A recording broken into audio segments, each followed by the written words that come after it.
Hi, Kriegsspielers. It's umpire LaFondio. So I'm going to do a live Saturday mini after action report with the theme of concentration and distance. And I'm calling it a mini. It's because I was an assistant umpire, not the main umpire. This game was run by Baviglia. He did an excellent job. And I'm just going to run through one specific element I saw in the game. So it's an after action report on a portion of the game. Let's go ahead and look at our layers of goals first with the theme of concentration. So if the situational goal in the scenario campaign is handled on three layers, the CIC in the start of the game and then at critical points in the game wants to position core level assets to achieve the outcome. So essentially that job is about positioning. The core goal is to make sure that the brigades under its control are positioned to give them flexibility given the scenario. And the brigade goal, of course, is to move the regiments around to win. So each layer has its own set of goals. We're going to talk today about the CIC because it's the hardest role to play, particularly in a live Saturday. And you always have to give the CICs in a live Saturday a break because they get about 10 minutes to make a very complicated plan. So there's never any CIC that does a bad job because it's just unusually compressed in terms of their planning cycle. But we're going to talk today about the move to concentrate and a surprising detail that came up that I thought was interesting enough to share. So the concentration and the distance of travel is what we're going to talk about today. So first of all, this was a scenario that was based on a Napoleonic era revolutionary France, 1797.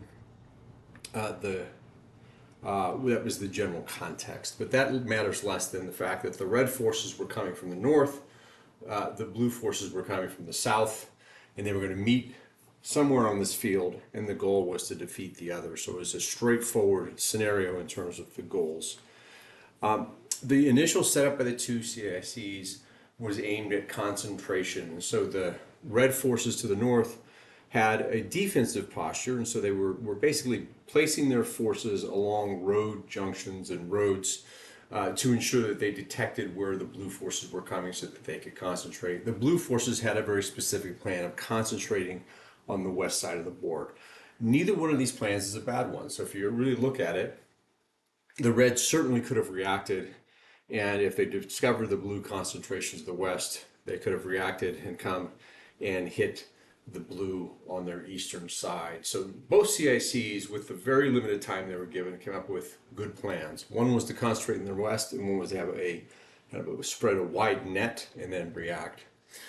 The only problem was, and this is the learning point I think from this Mini-AAR, is that it was a very large map. So the lead umpire and the creator of the scenario talked about in the overall AAR that it would take anywhere from 8 to 10 turns for a unit to get all the way across this map. And that's a long period of time because the whole game itself was about a dozen turns. So it would take most of the game for a unit to get all the way across this map. So it was an unusually large map. And again, this is something I would have missed if I was a CIC, but that played a huge role in the ability to react. Because if you look at that original concentration, the yellow arrows will actually be 2 full turns of movement by someone carrying a message or by a quick moving cavalry unit, let alone an infantry unit on a road.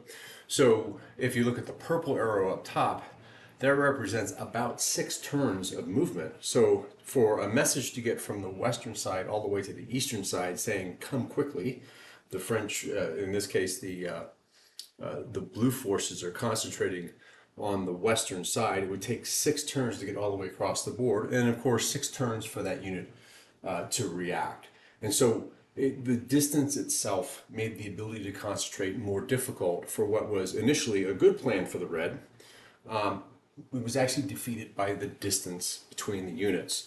So in fact, at the end state, the purple circle, I stitched 2 maps together here to show you what happened. The purple circle is where all the action was happening, but whole units of the red were off the map, off on the right-hand side, and were unable to participate. So in fact, blue was able to win by overwhelming a smaller portion of the red force, and this was all caused by distance. Some of the conversation in the AAR, Master AAR, was about dispatches and information flow, but really what the lead umpire Pavilion pointed out is that when you have this much distance, it was hard for the messages to go across. So when you look at the situation as a CIC and you need to concentrate your forces, take into account your distance, the distance for the communication about the situation to travel, as well as the distance it's going to take your reinforcing units to get there.